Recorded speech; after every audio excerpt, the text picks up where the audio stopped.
உதயநிதி ஸ்டாலின்.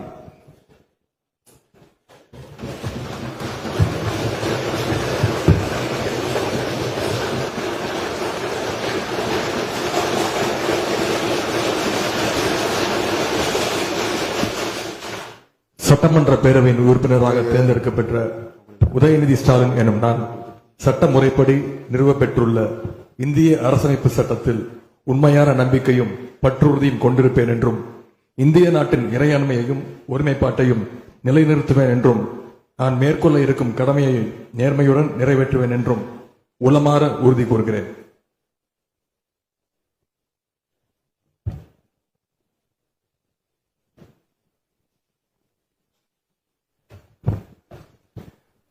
மாண்புமிகு திரு எடப்பாடி கே பழனிசாமி.